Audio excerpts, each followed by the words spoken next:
یہ دو تین چیزیں بڑی اہم ہیں۔ ایک تو ڈی جی ایف آئی اے کی جو چھٹی ہے، بظاہر وہ عمرے پر گئے ہیں، لیکن وہ سننے میں یہ آ رہا ہے کہ وہ لمبی ہو رہی ہے۔ وزیر داخلہ ان سے خفا ہے، حکومت تھوڑی سی خفا ہے، کیونکہ جو ویڈیو سکینڈل میں کیس میں ایف آئی اے نے جس طریقے سے جو ملزمان تھے ان کے بارے میں یہ کہا کہ شواہد نہیں ملے اور ان کو بری کر دیا گیا، اس پر جو سائبر کرائم عدالت کے جو جج ہیں انہوں نے بھی بڑی برہمی کا اظہار کیا، اور حکومت تو شدید طور پہ برہم ہے اور اس کی دوبارہ جو ہے انویسٹیگیشن بھی ہو رہی ہے۔ یہ معاملہ ہے، لیکن کچھ اور بھی اس حوالے سے چیزیں ہیں، وہ آپ کے سامنے گوش گزار کریں گے۔ آج مولانا فضل الرحمان صاحب کے ساتھ نون لیگ کی میٹنگ احسن اقبال صاحب کی، اور وہاں پر انہوں نے یہی کہا مولانا صاحب سے کہ آپ چلے جائیں، آپ کا مؤخر کر دیں احتجاج، نومبر تک کر لیں۔ کیوں یہ نون لیگ کہہ رہی ہے کہ نومبر تک کر لیں؟ ایک مہینے میں کس چیز کی امید ہے، کس چیز کی توقع ہے، آج آپ کو وہ بتائیں گے۔ ایک تو سب سے پہلے وہ کہتے ہیں نا، ڈوبتے کو تنکے کا سہارا۔ آپ کو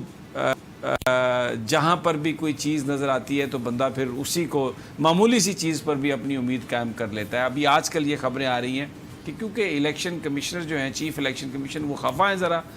حکومت سے، وہ 2 ممبرز کی تعیناتی کے حوالے سے، حلف لینے کے حوالے سے، تو نون لیگ یہ سمجھ رہی ہے کہ یہ جو اس وقت ناراضگی ہے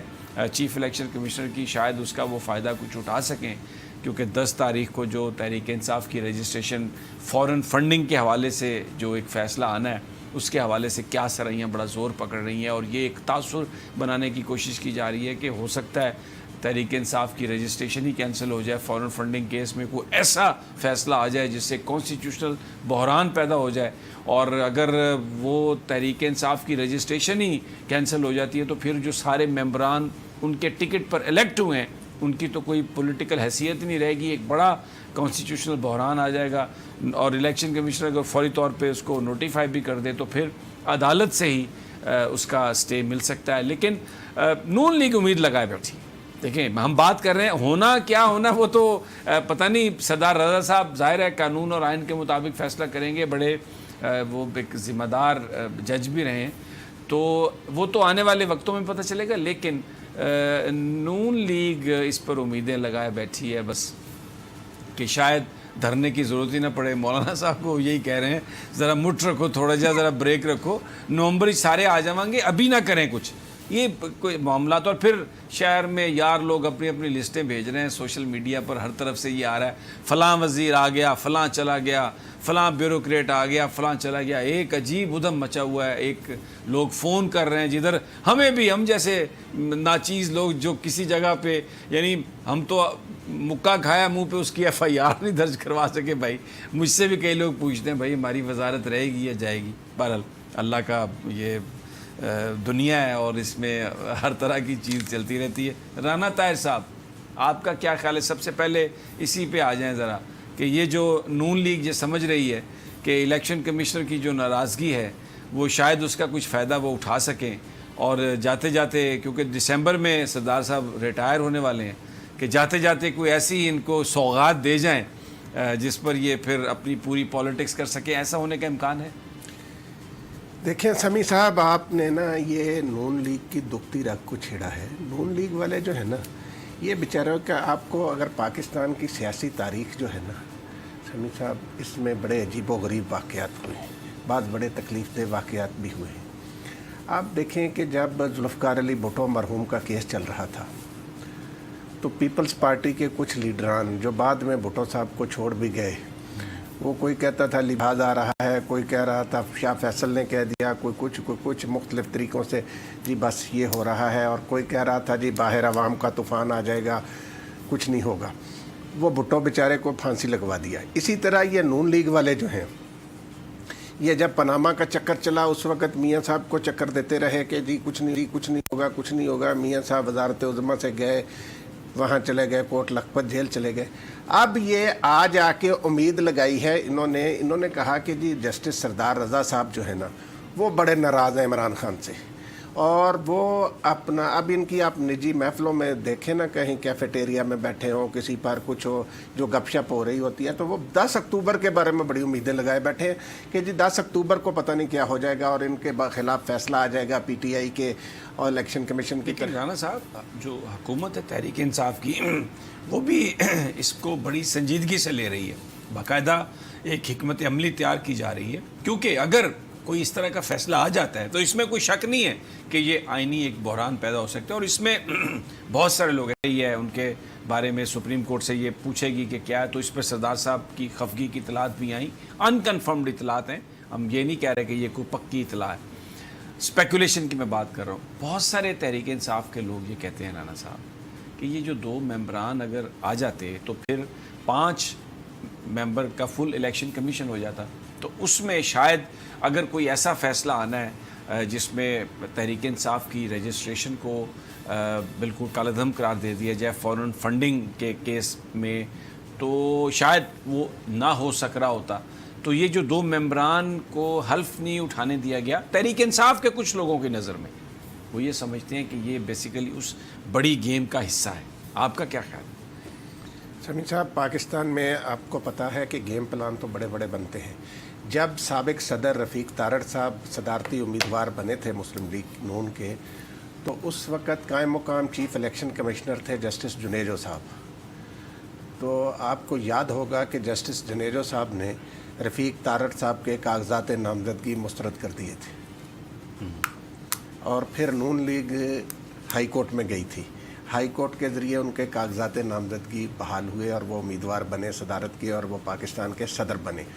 الیکشن کمیشن کے پاس بہرحال ایک اختیار تو ہے، اور وہ اس کیس کی،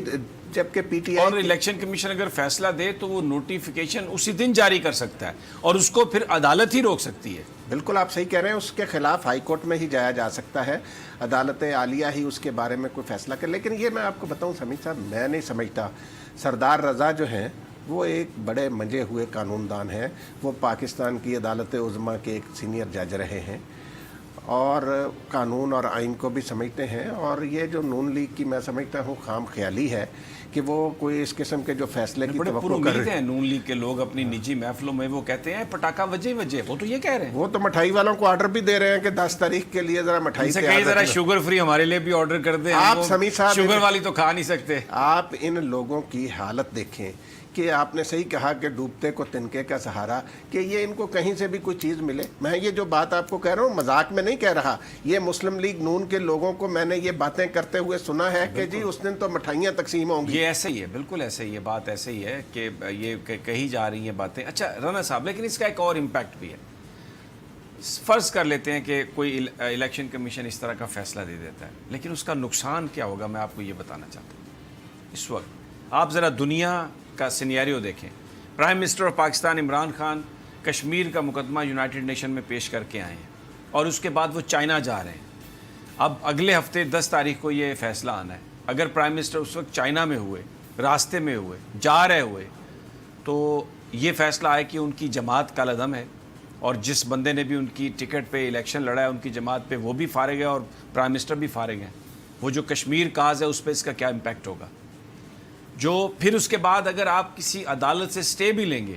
تو جو ایک لیجیٹمیسی ہے، کیا جو دشمن ہے پاکستان کا وہ اس کے بارے میں سوال نہیں اٹھائے گا؟ تو اگر عمران خان صاحب کی جماعت اور ان کی حکومت کو اگر اس طرح کا کہیں سے کوئی دھچکا لگتا ہے تو رانا طاہر صاحب، پھر وہ جو سازشی تھیوریز ہیں، وہ جو کنسپریسی تھیوریز ہیں کہ عین اس موقع پر جس وقت پاکستان بڑے بھرپور انداز میں بھارت پر ڈپلومیٹیکلی ایک اوفینسو کر رہا تھا، اور اس وقت بہت سارے جو ڈپلومیٹس ہیں وہ سمجھتے ہیں اگر سٹیٹس کو رہے، کیونکہ بھارت پنگے میں پھنس گیا، پاکستان نے تو کچھ نہیں کیا، یہ جو کچھ بھی کیا بھارت نے کیا، تو اسی لیے پوری دنیا میں مسئلہ کشمیر پر بات بھی ہو رہی ہے، اور دن بدن یہ بھارت کی پسپائی ہے۔ ایسے موقع پر پاکستان میں اس حکومت کو ڈی سٹیبلائز کرنا، ہٹانا، اس کا فائدہ کس کو ہوگا؟ اس کا فائدہ تو دشمن کو ہوگا رانا صاحب۔ سمیع صاحب، آپ کی بات بالکل صحیح ہے کہ فائدہ دشمن کو ہوگا۔ دیکھیں الیکشن کمیشن کیا فیصلہ کرتا ہے ہمیں اس بارے میں کچھ پتہ نہیں، لیکن بات یہ ہے کہ جو مسلم لیگ نون امید لگائے بیٹھی ہے، ان عقل کے اندھوں سے پوچھے کوئی. آپ صحیح کہہ رہے ہیں کہ اس وقت پاکستان میں سیاسی عدم استحکام پیدا کرنے کی سازش کرنے کا فائدہ پاکستان کے دشمنوں کو ہی ہوگا. آپ یہ جو نون لیگ جس طریقے سے یہ ایک سازشی جال ہے نا جو بنا جا رہا ہے, سمیع صاحب یہ کو خدا کا خوف انہیں کرنا چاہیے. آپ بنیادی طور پر رانا صاحب پرسیپشن آف انسٹیبلٹی, ابھی میں آپ کو بتاؤں جو ایک 5th جنریشن وارفیئر یہی ہے کہ آپ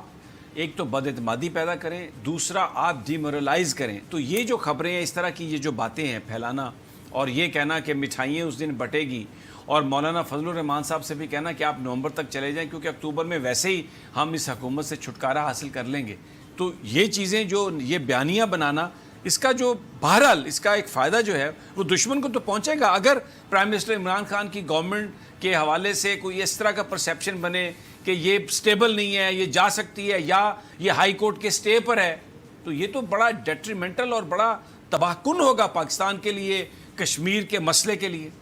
سمیع صاحب دیکھیں, وزیر اعظم عمران خان کی ذات کا جہاں تک تعلق ہے, ان کے بارے میں بین الاقوامی برادری, پاکستان کے عوام, ان کے بدترین مخالف جو ہیں وہ بھی یہ نہیں کہہ سکتے کہ وہ کوئی کسی قسم کی کرپشن میں ملوث ہیں. اور جس قسم کے فیصلے کی توقع نون لیگ لگائے بیٹھی ہے اس کے ذریعے عمران خان کے دامن کو داغدار کرنا چاہتے ہیں کہ پاکستان کو ایک ایسا لیڈر جس نے امت مسلمہ کی بھرپور ترجمانی کی اقوام متحدہ کی جنرل اسمبلی میں, اور وہاں کھڑے ہو کر نیو یارک میں امریکہ کے صدر کو کہا کہ تمہارا یہ جو اسلام کے بارے میں پرسیپشن ہے وہ بالکل غلط ہے. جنہوں نے مودی کو للکارا, مودی کو نہ صرف انہوں نے للکارا بلکہ ثابت کیا کہ یہ جو مودی ہے یہ دنیا کا سب سے بڑا دہشت گرد ہے. تو ایک ایسے ایماندار لیڈر کے بارے میں کوئی اس قسم کی سوچ یا پلاننگ کرنا کہ ہم اس کے دامن کو داغدار کر سکیں, اس سے بڑی ملک دشمنی اور کیا ہو سکتی ہے. بالکل.